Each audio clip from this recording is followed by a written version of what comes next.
بسم الله الرحمن الرحيم وإن نشأ نغرقهم فلا صريخ لهم ولا هم ينقذون.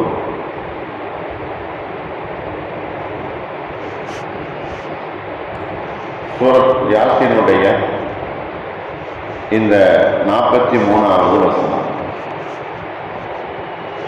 அல்லாஹ் தொடர்ச்சியாக தன்னுடைய அத்தாட்சிகளை மனிதர்களுக்கு எடுத்துரைத்து கொண்டு வந்து கொண்டிருக்கிறார். சூரா யாசீன்ல மக்கள் அல்லாஹுவை ஏற்றுக்கொள்ளணும், படைப்பினங்கள்ல மனிதர்களும் ஜின்களும் அல்லாஹ் ஒருவன் என்பதை நம்பணும். அவன் ஒருவன் இருந்து கொண்டிருக்கிறான், அவனைத்தான் ஈமான் கொள்ளணும் என்கிற எண்ணம் மனிதர்களுக்கு வரணும். ஆகையினால சில அத்தாட்சிகளை அல்லாஹ் இந்த ஆயத்துகளின் மூலமாக, இந்த வசனங்களின் மூலமாக அல்லாஹ் கூறி காட்டுகிறான், எடுத்துரைக்கிறான். மக்களுடைய படிப்பினைக்காக வேண்டி எடுத்துரைக்கிறான். அதுல இந்த 43வது வசனத்துல வைநஷஅனுகரிகுஹும், நாம் நாடி இருந்தால் அவர்கள் மூழ்கி இருப்பார்கள். கப்பலிலே பயணம் செய்யக்கூடிய அந்த நபர்கள், அவர்களை நாம் இந்த வெள்ளம் வந்த பொழுது ஒரு கப்பல் செய்ய சொல்லி நூஹ் அலைஹிஸ்ஸலாம் அவர்களிடத்தில் அந்த மனிதர்கள் எல்லோரையும் ஏற்றிக்கொண்டு சென்று கொண்டிருந்தோம். அந்த வேளையில நாம் நாடி இருந்தால், நாம் எண்ணம் கொண்டிருந்தால் அவர்கள் நிச்சயமாக மூழ்கடிக்கப்பட்டிருப்பார்கள். அவர்களை நாம் மூழ்கடித்திருப்போம். அப்படியே மூழ்கடிக்கக்கூடிய அந்த சமயத்தில் ஃபலா ஸரீஹ லஹும், அவர்களுக்காக வேண்டி குரல் கொடுக்கக்கூடியவர்கள் யாரும் இருக்க மாட்டார்கள். நாம் நினைத்து மூழ்கடித்து விட்டால் அவர்களுக்காக வேண்டி பாதுகாப்புக்கு குரல் கொடுக்கக்கூடியவர்கள், பாதுகாக்கக்கூடியவர்கள் யாரும் இருக்க மாட்டார்கள். வலாஹும் யுன்கதூன், அவர்கள் பாதுகாக்கப்பட்டிருக்கவும் மாட்டார்கள், காப்பாற்றப்பட்டிருக்கவும் மாட்டார்கள். நிச்சயமாக அவர்கள் மூழ்கடிக்கப்பட்டிருப்பார்கள். அல்லாஹ்வுடைய வல்லமை இதிலே இருந்தாலும் அந்த மக்களின் மீது அல்லாஹ்வுக்கு இரக்க குணம் என்பது இருந்தது. அல்லாஹ் இரக்கம் உள்ளவன், அவன் அர்ஹமுர் ராஹிமீன். அவன் ஆக்கலாம், அழிக்கலாம். அவனை எதிர்த்து கேள்வி கேட்பதற்கு உலகத்தில் யாரும் கிடையாது. அவர்கள் தண்ணீரிலே மூழ்கடித்த போதும் அவர்களை காப்பாற்றுவதற்கோ அவர்களுக்கு சாதகமாக அவர்களுக்கு உதவிகள் செய்வதற்கோ யாரும் இருக்க மாட்டார்கள். அப்படிப்பட்ட நிலையில தான் கப்பல் என்பது சென்று கொண்டிருந்தது. ஆனால் நாம் அவர்களை மூழ்கடிக்கவில்லை.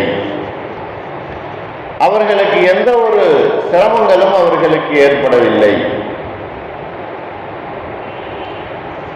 அவர்களுக்கு ஏற்பட்ட எந்த நஷ்டங்களிலேயும் நாம் அவர்களுக்கு ஒன்றையுமே ஏற்படுத்தவில்லை.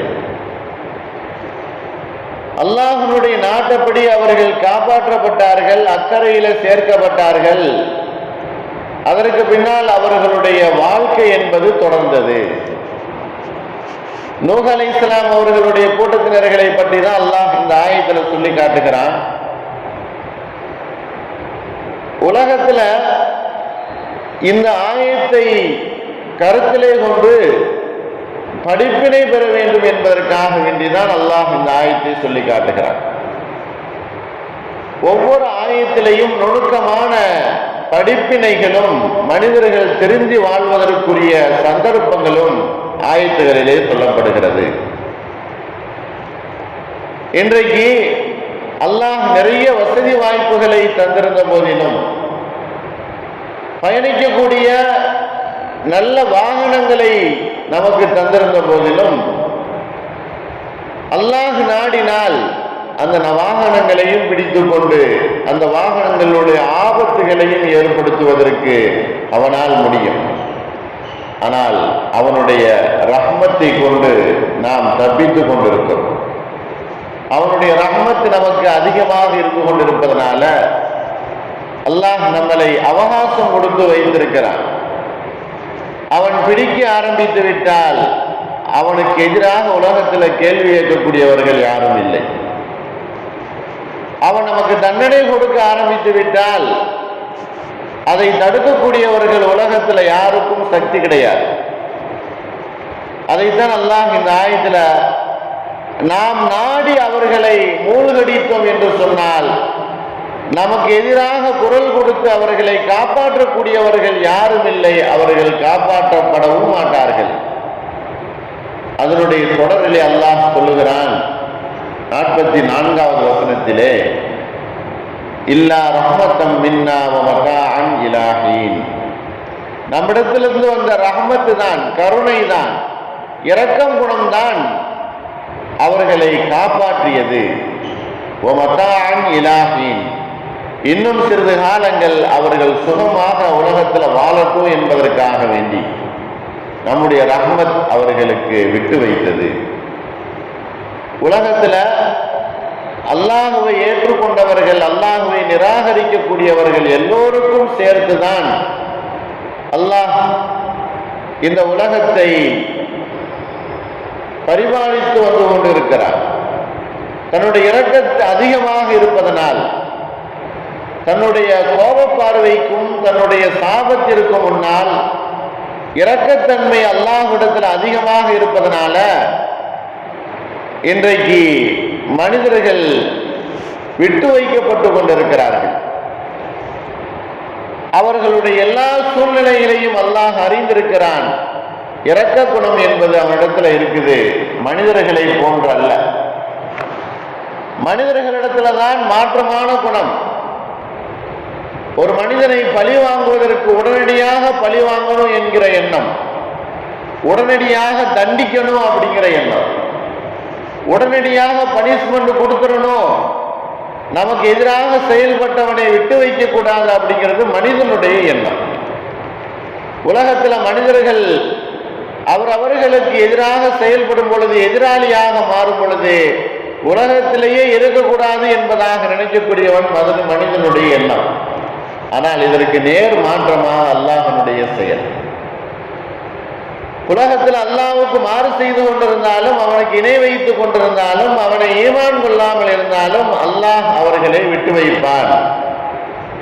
மாறு செய்யக்கூடிய மனிதனையும் பாவம் செய்யக்கூடிய மனிதர்களுக்கும் அல்லாஹ் அவகாசங்களை அல்லாஹ் கொடுத்து வைக்கிறான். ஆகையினால்தான் உடனடியாக பிடிக்கப்படுவதில்லை, உடனடியாக தண்டனைகள் கொடுக்கப்படுவதில்லை. அல்லாஹ் இந்த ஆயத்துல உலகத்துல அல்லாஹ்வுக்கு எதிராக பாதுகாத்து காப்பாற்றுவதற்கு குரல் கொடுக்கக்கூடியவர்கள் யாராவது உண்டா அப்படின்னா கிடையாது. அல்லாஹ் நமக்கு ஒரு சோதனையை கொடுத்துட்டான் அப்படிங்கும் போது, அல்லது நமக்கு ஒரு சிரமத்தை கொடுத்துட்டான் அப்படின்னு என்று இருக்கும் பொழுது அவனை தவிர அதை நீக்கக்கூடியவர்கள் உலகத்தில் யாரும் இல்லை. அவனை தவிர அந்த சோதனைகளை போக்கக்கூடியவர்கள் உலகத்தில் யாரும் இல்லை. ஆனால் நாம் நினைத்து கொள்கிறோம், அந்த சோதனைகளையும் அந்த சிரமங்களையும் அந்த பண கஷ்டங்களையும் நீக்கக்கூடிய ஏதாவது ஒன்று உலகத்தில் இருந்து கொண்டு இருக்குது, அதை தேடி நாம் கண்டுபிடித்து அதை சரி செய்து கொள்வோம் அப்படின்னு நினைக்கிறோம். ஆனால் அல்லாஹ் தான் அதை சரி செய்யக்கூடியவன். மனிதர்களுடைய எண்ணங்கள் தனக்கு ஏற்பட்ட எல்லா நிலைமைகளிலேயும் மனிதர்களை கொண்டோ அல்லது பொருள்களை கொண்டோ அல்லது நம்முடைய முயற்சிகளை கொண்டோ நம்மை காப்பாற்றிக் கொள்ளலாம் என்பதாக நினைக்குதல் என்பது அது அல்லாஹ்வுடைய விதிக்கு மாற்றமான ஒரு செயல். ஆகையினாலதான் உலகத்தில் அல்லாஹ் சவால் விடுகிறான், நான் ஒரு முடிவு எடுத்ததற்கு பின்னால் அந்த முடிவை மாற்றக்கூடிய ஒரு சக்தி உலகத்துல எந்த பொருளுக்கும் எந்த மனிதனுக்கும் கிடையாது. ஆனால் மனிதர்கள் உலகத்தில் உள்ள பொருள்களுக்கு சக்தி இருக்குது, காப்பாற்றுவதற்குரிய முறைகள் இருக்குது என்பதாக மனிதர்கள் நினைத்து கொண்டிருக்கிறாங்க. ஆனா அவ்வாறு அல்ல. உலகத்தினுடைய சக்திக்கு அனைத்தையும் முறியடிக்கக்கூடியது அல்லாஹ்வுடைய சக்தியாக இருக்குது. அல்லாஹ்வுடைய ரஹ்மத் அதிகரித்திருப்பதனால உலகத்துல மனிதர்கள் வாழ்ந்து கொண்டு அவர்கள் உலகத்தில் நடமாடி கொண்டிருக்கிறார்கள். அல்லாஹ்வுடைய கருணை, அல்லாஹ்வுடைய ரஹ்மத் இருப்பதனால தான். அல்லாஹ்வுடைய ரஹ்மத்துக்கு முழுமையான சொந்தக்காரர்களாக நாம் எல்லோரையும் அல்லாஹ் ஆக்கி அன்புரிவானாக. வாஹிரு தாவானா அல்ஹம்துலில்லாஹி ரப்பில் ஆலமீன். அஸ்ஸலாமு அலைக்கும் வரஹ்மத்துல்லாஹி.